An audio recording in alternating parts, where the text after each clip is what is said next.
Hey, Lonnie King from Ontario Doors Magazine. Recently put an article together on worm fishing, and here is a couple of really innovative products that I thought were worth a mention. The first item is the Mustad Slow Death Hook. This thing might not look like much just sitting in a package on the shelf somewhere, but it truly is innovative.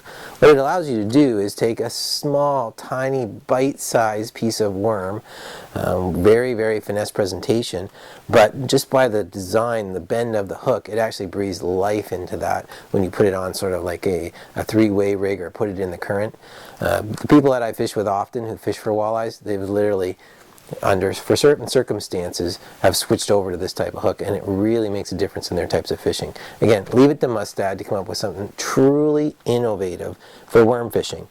The other one that's caught my attention as of recently is this new product. It's from Meps. It's a Meps crawler harness, and I've got boxes and boxes of crawler harness materials, but what really sets this apart from all these boxes that I have is that not only is it fully interchangeable, but the real heart of this thing, I can change the blade. It's got a buoyant body there to give it a little bit more lift, but it's this thin wire. I don't even know if you can see it from there, but it's a 20-pound kink-free wire harness rig that you can take off. You can switch the hooks on it if you want, and it's that rig that really makes this thing wonderful in my point of view.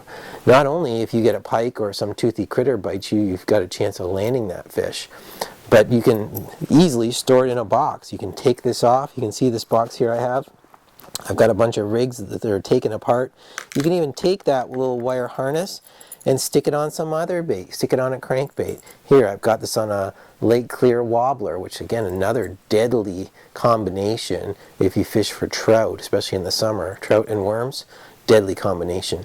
So it's that harnessed part that I find is truly innovative, and if you do fish with worms, if you fish with spinner rigs in particular, I definitely suggest you give these things a closer look.